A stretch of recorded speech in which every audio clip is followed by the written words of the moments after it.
Hola, ¿qué tal? ¿Cómo están? Pues ya estamos aquí en nuestro canal de Vivir con Diabetes en Control. Yo soy el doctor Luis Herrera y voy a ser su anfitrión en esta nueva plática. ¿De qué vamos a hablar? Pues hoy vamos a hablar acerca de qué es la diabetes mellitus tipo 2. Yo supongo que ustedes tienen ya alguna idea de qué es o de qué se trata y tienen una noción de qué es esta enfermedad. Entonces, vamos a explicarla. Para ello me voy a auxiliar de una definición, de la definición oficial de la Organización Mundial de la Salud. Esta es su página web y la consulté en agosto de este año, del 2021. Y esto es lo que dice la definición. La diabetes mellitus se define como una enfermedad metabólica crónica caracterizada por la glucosa en sangre elevada o hiperglucemia. Hiper, alto, elevado, gluce de glucosa y emia de sangre, es glucosa elevada en sangre. Se asocia con una deficiencia absoluta o relativa de la producción y o acción de la insulina. En realidad es una deficiencia relativa que con el tiempo se hace absoluta y también hay un defecto en la utilización de la glucosa debido a que la insulina tiene problemas para poder meter a la glucosa a las células, que esa es su principal función de la insulina. Y entonces se dice que hay una deficiente acción de la insulina. A este fenómeno se le va a llamar resistencia a la insulina. Bien. Y entonces ustedes se han de preguntar, ¿y estas palabras, pues, qué significan? ¿No? O por qué está expresado de esa manera. Debería haber una forma más fácil. Bueno, la razón es porque la definición está englobando cuáles son los trastornos que ocurren y cómo podemos observarlos. ¿Cómo podemos observarlos? Es a nivel de la medición de la glucosa. Y lo que vamos a encontrar es que está alta, ¿no? Pero también nos dice que es una enfermedad crónica del metabolismo. Crónica es porque dura mucho tiempo, al paso del tiempo dura, ¿no? Dura muchos meses, incluso años. No es una enfermedad como una gripe que dura 2 o 3 días, ¿no? Dura muchos años. La otra circunstancia es que dice que es una enfermedad del metabolismo. Bueno, recuerden que el metabolismo es una serie de procesos mediante los cuales se utilizan los nutrientes para crear estructuras celulares o crear tejidos o desarrollar un órgano o mantener un órgano funcionando a lo largo del tiempo. Hay una palabra contraria que es catabolismo y es, digamos, destrucción de tejidos o destrucción de órganos con tal de mantener funciones vitales útiles al paso del tiempo, pero de esa parte no vamos a hablar. Vamos a hablar del metabolismo. Aquí tenemos que entender que la glucosa es una sustancia buena, ¿de acuerdo? Y que nos sirve para obtener energía. Entonces, el problema es que está elevada en sangre y que se eleva de una manera crónica. ¿Por qué se eleva? Bueno, la definición también nos dice que se debe a que tenemos una deficiencia relativa o absoluta en la producción y en la secreción de insulina. Producción es la que la célula beta del páncreas se encarga de hacer y la guarda. Y luego cuando viene un estímulo que es glucosa en la sangre, por ejemplo, después de comer se eleva la glucosa en la sangre y eso estimula a que la célula beta libere la insulina que ha formado. Y al liberar esta insulina empieza a formarse nueva, otra vez. Usualmente hay un balance entre la glucosa que hay en sangre, liberación de insulina en una fase rápida y luego una fase lenta que mantiene los niveles en control. Como tenemos de repente mucha glucosa constantemente en la sangre, entonces la célula que secreta la insulina empieza a trabajar más y más y más y más y más y más. Y entonces tenemos un aumento de insulina para mantener la glucosa en niveles adecuados o en niveles no diagnósticos de enfermedad, pero el páncreas está trabajando de más. Y entonces ocurre un fenómeno que se llama hiperinsulinemia, hiper alto de insulina y hemia de sangre. Esto quiere decir que durante un periodo de tiempo el páncreas trabaja mucho, libera mucha insulina para mantener la glucosa en los niveles normales.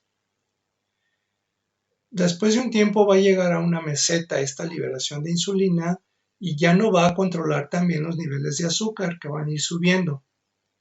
Y llega un momento en que rebasa los niveles normales y se puede convertir en intolerancia a la glucosa, y si suben más se va a convertir en diabetes. Ok. Al paso del tiempo el páncreas va a cansarse, va a desfallecer, va a estar out, y en ese momento viene una deficiencia absoluta de insulina, es decir, los niveles de insulina bajan porque el páncreas ya no puede producirlos.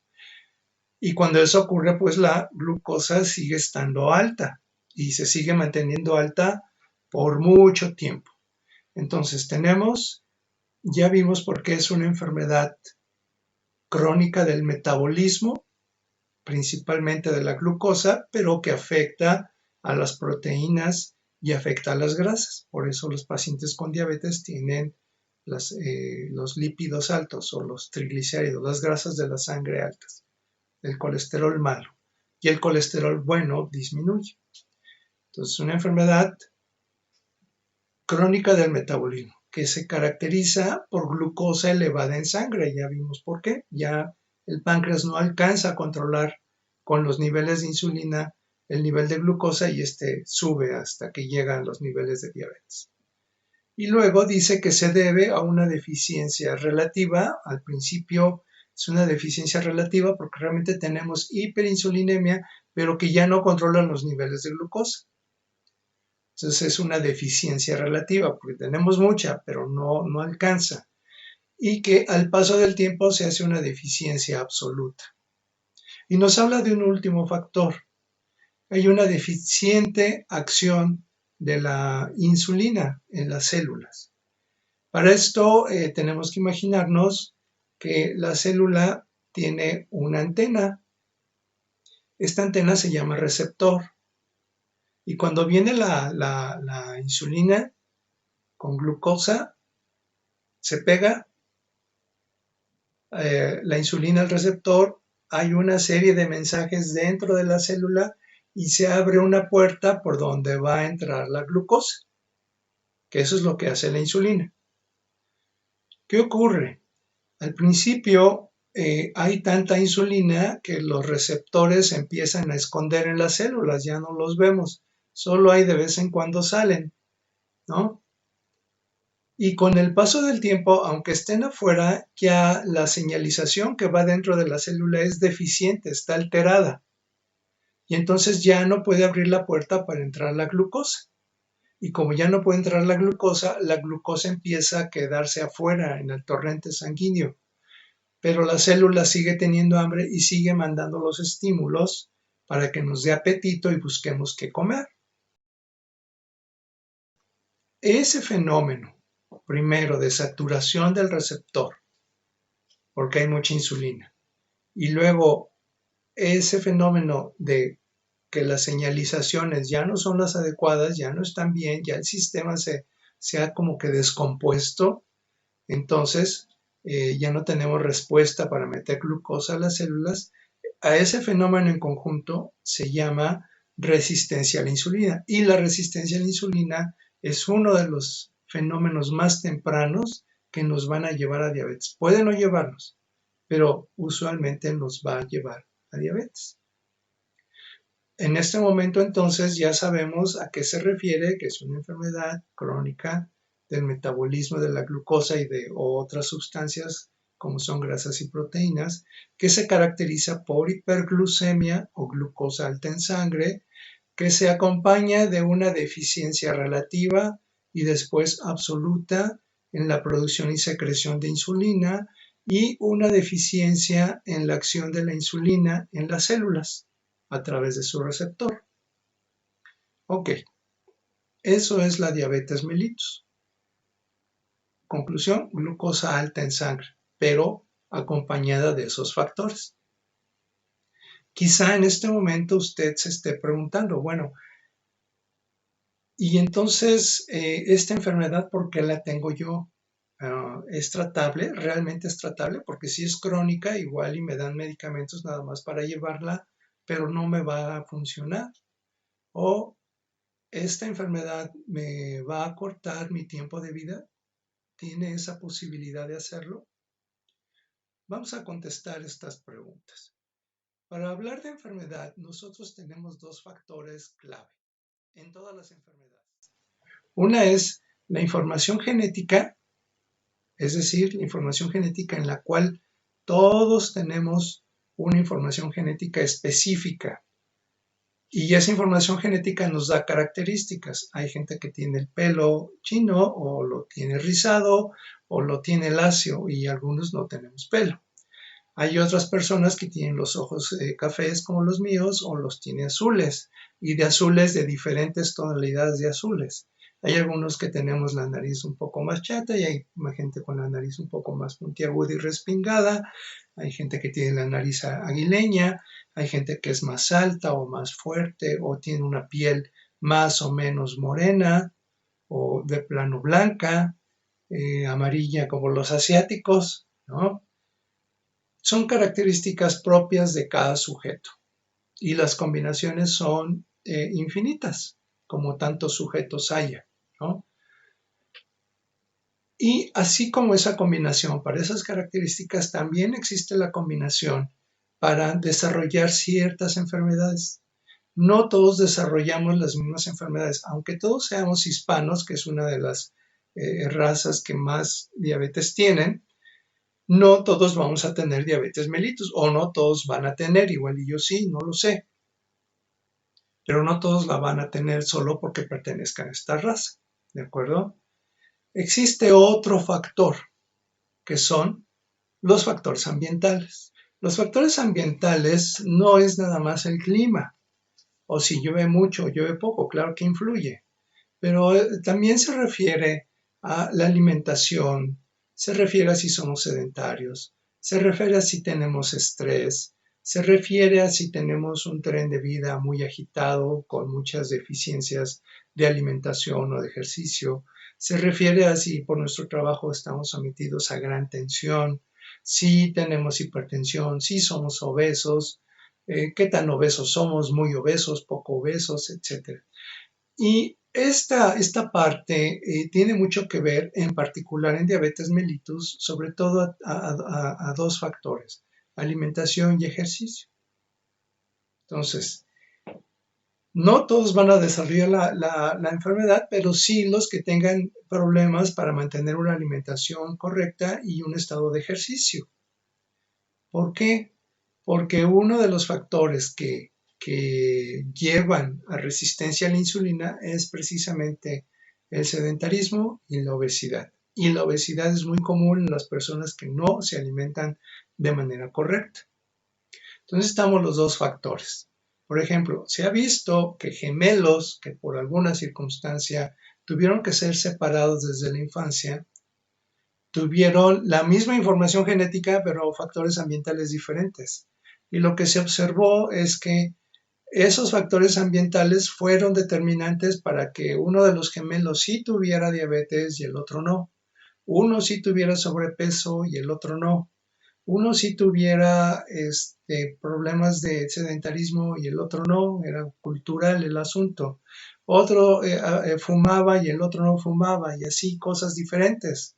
Y eso hizo dos personas diferentes aunque tenían la misma información genética. Los factores ambientales fueron diferentes y tuvieron una influencia diferente en el desarrollo de la diabetes, lo cual nos da una ventaja. Pero tenemos dos ventajas. Una es que la diabetes es un proceso crónico, hay muchas cosas que hacer. Y segunda, el que tengamos factores ambientales que podamos manipular nosotros nos da la oportunidad de poder controlar esta enfermedad. ¿De acuerdo? Así que el saber esto que yo les acabo de platicar va a ser determinante para que ustedes comprendan que pueden hacer mucho ustedes por su tratamiento. De hecho, si ustedes no lo hacen, va a ser muy difícil que si la dieta la hace su compadre, su amigo, su esposo, esposa, alguno de sus hijos o sus hijas, quien sea, no le va a servir a usted. Usted es quien la persona que lo tiene que hacer. Nadie puede hacer ejercicio por usted, aunque usted le pague, no va a resultar. Tiene que hacerlo usted, pero es una buena información que usted la sepa porque nos da oportunidad de trabajar en ello. La otra pregunta, bueno, ¿esto es tratable? Pero por supuesto que sí. ¿Y cómo se trata? Bueno, si tenemos factores ambientales que podemos modificar, entonces hay una primera parte que se llama cambios en el estilo de vida. ¿Qué cambios? Pues la alimentación, hacer ejercicio. Si tengo estrés, tomar algún curso para manejo de estrés. Si tengo problemas de dinámica familiar, bueno, pues tendríamos que arreglarlos de alguna manera, negociar ahí tal vez y aquilitar qué es más importante, el problema o mi salud, ¿no? También a lo mejor tenemos dificultades en un trabajo estresante, pues no está fácil ahora me cambio de trabajo y ya, pero uno puede intentarlo y planearlo, no tiene que ser de un día para otro, intentarlo y ver qué se puede hacer. Tampoco es que no se pueda, tendría que haber que hacerlo. También, por desgracia, estamos en una situación actual en donde tenemos muchas cuestiones de tipo social. Me refiero que no todos tienen un área de servicio médico donde puedan acudir o no todos tienen posibilidades de comprar un medicamento porque los últimos medicamentos siempre son más caros que los que ya se tienen mucho tiempo utilizando y a los médicos nos gusta dar lo más reciente, ¿no? Porque los pacientes se sienten que les estamos dando algo maravilloso. Ya hablaremos de eso más adelante y se van a dar cuenta que no es así. Y entonces tenemos que arreglar todas esas situaciones y eso es un cambio en el estilo de vida. Me bajo ahora una parada antes del camión para caminar unas 2 o 3 o 4 cuadras y eso va a incrementar mi actividad física y como sea me va a ayudar a dar más pasos en el día para poder impulsar un poquito el descenso del peso. Entonces tenemos muchas cosas que hacer. El otro pilar es la alimentación. La alimentación no se trata de que usted ahora ya coma puras cosas de vegetales y listo, ya se hizo vegetariano. No, no. La alimentación es que tengamos conciencia de lo que estamos comiendo y que sepamos y aprendamos a comer y no a comer cosas diferentes. A lo mejor lo que tenemos que hacer no es quitar las tortillas, ni el pan, ni los dulces, que es la recomendación que siempre nos dan o que siempre damos. No, se trata de entender desde los horarios, el tipo de alimento, la cantidad, la forma en que lo consume, no es lo mismo a veces cocido que crudo o porque algunos alimentos tienen mejor sabor cocidos, algunos tienen mejor sabor crudos, etcétera. Y a la hora que yo los intento meter en un plan de alimentación, pues cambia un poco el sabor y ya no me gustó. Tenemos que comprender cómo es su alimentación y sobre eso dar una indicación y que usted pueda, sin modificar tanto sus hábitos, sin que le sea pesado, tener la oportunidad de alimentarse de una manera mejor. El otro pilar es educación. Sí, tiene que aprender, como lo que estamos intentando hacer ahora, que yo le explique cosas para que usted las tenga en la cabeza, con el tiempo las interiorice y diga, bueno, yo me puedo comer 10 tortillas si yo quiero porque nadie me está viendo y nadie me está cuidando. Pero bueno, yo también sé que 10 tortillas son demasiadas, pero si como 4 o 5 es la mitad de lo que normalmente como y eso me va a hacer bien, entonces voy a intentar llegar a 5 tortillas, no de un día para otro porque me quedo con hambre, ok, pero le voy a bajar una tortilla cada 4 días hasta que consiga comer solamente 5 en la comida. Y entonces poco a poco usted va aprendiendo conceptos, información y va modificando su modo de actuar. Y esa educación le va a llevar a completar un cambio en el estilo de vida, pero ya en una conciencia muy clara, sin grandes sacrificios, pero sí con grandes avances. El otro pilar, pues obviamente son los medicamentos. Los medicamentos, tenemos una gama de medicamentos. Algunos son muy caros, otros son muy nuevos, otros nos sirven muy bien, otros sirven, pero también nos dañan, entonces no son tan buenos usarlos. Esto va a depender mucho de su médico. Lo único que sí tiene que saber de los medicamentos es que el tomar una pastillita no me va a salvar. Es que me porté muy bien y me tomé la pastilla, muy bien. Y hizo ejercicio, no. Y hizo su dieta, su plan de alimentación, no, tampoco. Bueno, nuestro banquito de cuatro pilares no lo va a sostener porque nada más está sentado en uno, en el medicamento, y se va a caer, ¿no? Todavía con tres, los medicamentos, la alimentación y el ejercicio, es posible sostener, ¿no? Con dos, pues bueno, en cualquier momento se va a caer. Pero si tiene los cuatro, va a quedar perfectamente bien asentado y va a poder avanzar muchísimo en el tiempo, cosa que no va a ocurrir si solo se mantiene en nada más, soy muy bueno porque me tomo mi medicamento. Eso no le va a resolver mucho. Ya lo platicaremos en otra sesión. Entonces, sí hay tratamiento, pero requiere que usted ponga mucho de su parte. Nadie más que usted puede hacerlo. No hay alguien que pueda hacerlo por usted. No hay alguien que se pueda tomar los medicamentos por usted. No hay alguien que pueda hacer la dieta por usted. No hay alguien que pueda hacer el ejercicio por usted.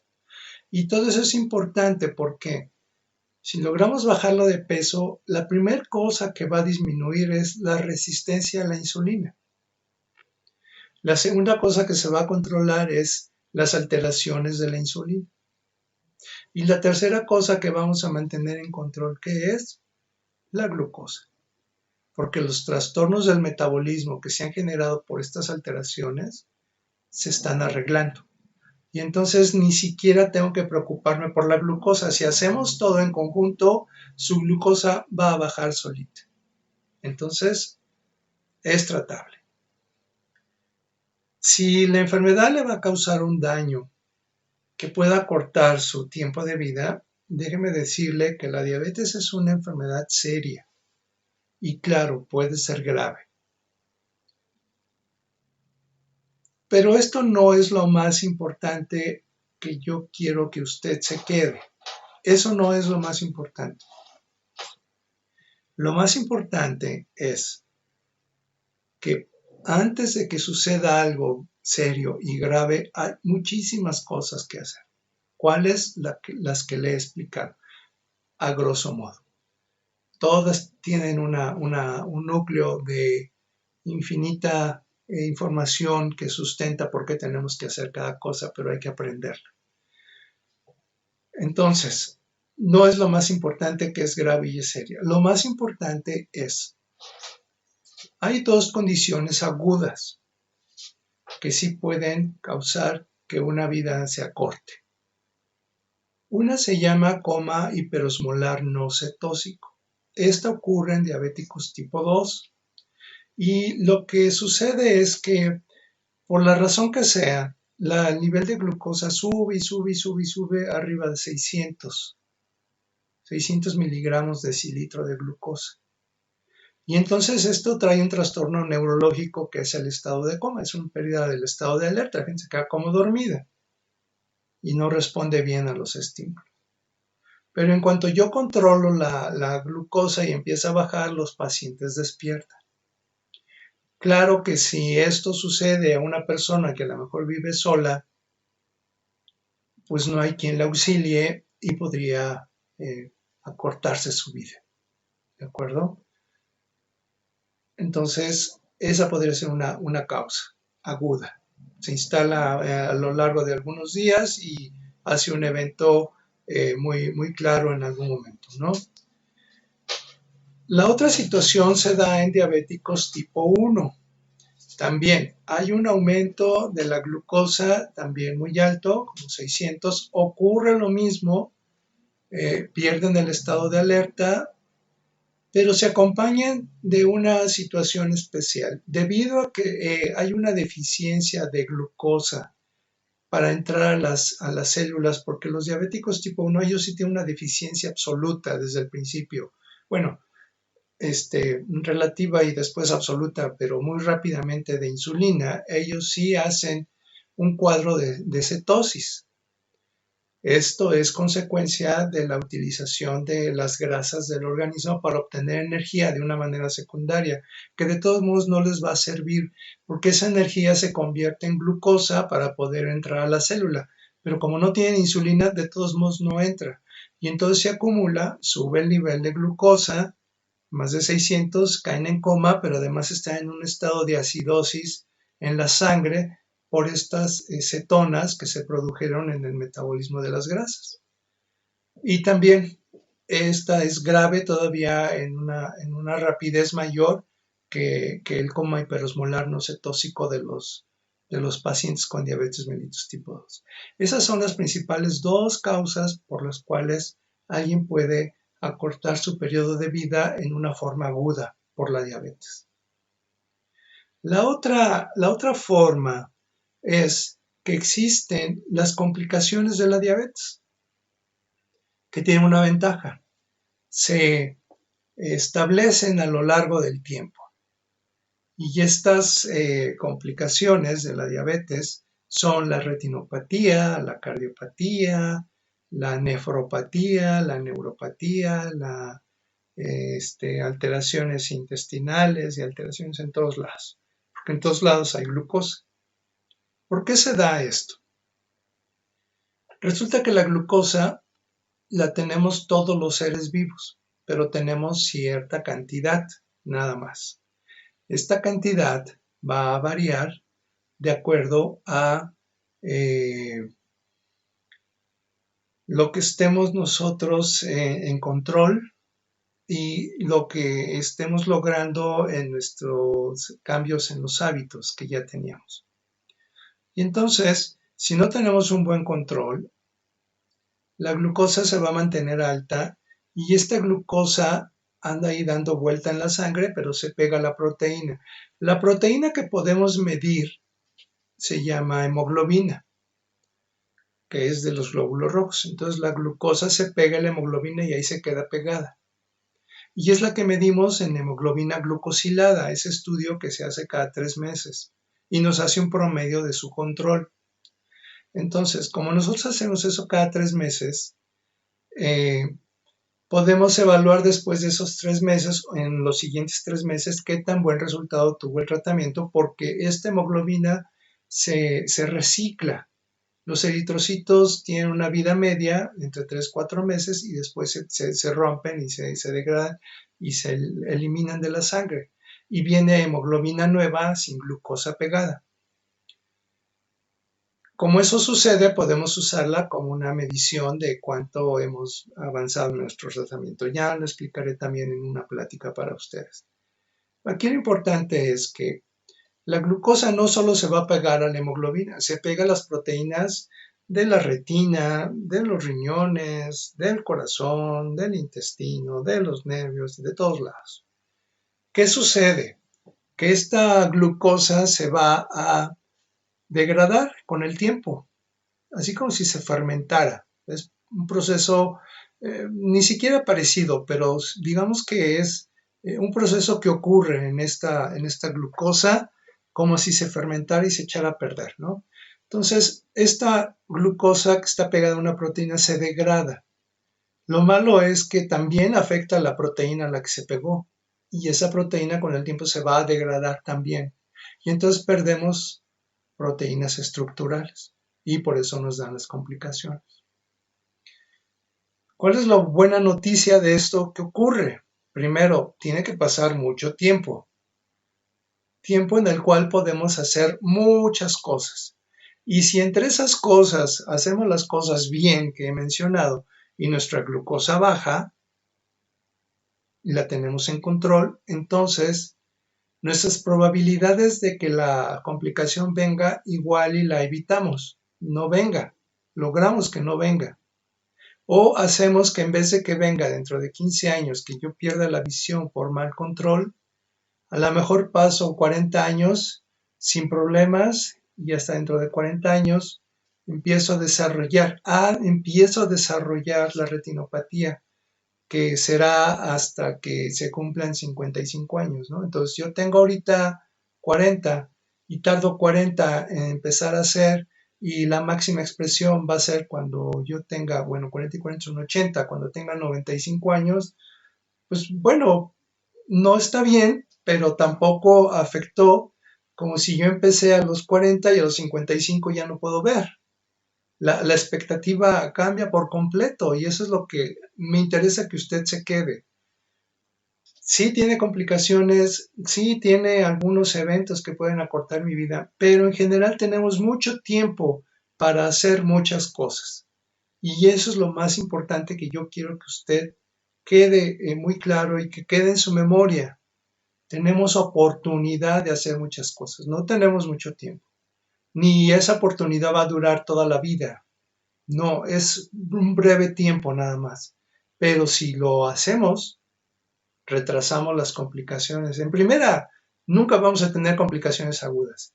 Y en segunda, atrasamos las complicaciones que me pueden afectar. Y puedo una de dos. O jamás aparecen o las atraso lo suficiente como para que no afecten mi calidad de vida por muchos años. ¿De acuerdo? Entonces estamos teniendo una gran esperanza de poder hacer las cosas bien y de lograr mucho. ¿Cómo se da el paso de un nivel de glucosa normal a un nivel de glucosa alterado? Bueno, resulta que cuando nosotros subimos de peso tantito, unos kilitos de más, ay, pues sí, es que ahora en diciembre subí, ¿no?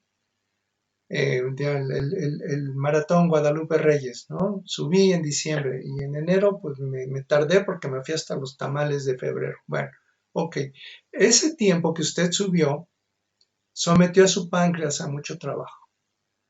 Y entre las cosas que ocurren con el peso alto, que vamos a hablar de obesidad, es que se va gestando la resistencia a la insulina. Entonces es cuestión de tiempo para que usted siga sin controlarse y para que en un tiempo determinado usted logre ya tener obesidad. Pero durante todo ese periodo está teniendo resistencia a la insulina. Y durante todo ese periodo empieza a batallar el páncreas secretando más insulina para mantener la glucosa en niveles apropiados. Pero va a llegar un momento en que la glucosa va a empezar a subir y la insulina ya no la va a poder controlar. Entonces, el primer cambio que vamos a tener es que usted tiene el azúcar alta después de comer o la glucosa alta después de comer. Eso se llama hiperglucemia postprandial. Glucosa alta en la sangre posterior a los alimentos. Hiperglucemia postprandial. Y luego viene otra alteración. Esta primera alteración casi nadie la ve porque solo se detecta si hago una glucosa a las 2 horas. Ya es un estándar. Y casi nadie la hace a esa hora, ¿no? Todo el mundo la hace en la mañana, pero en la mañana no vamos a ver nada. Esto ocurre después de la comida. Cuando las cosas ya van mal, entonces tenemos la glucosa alta en la mañana y es la glucosa plasmática de ayuno alterada.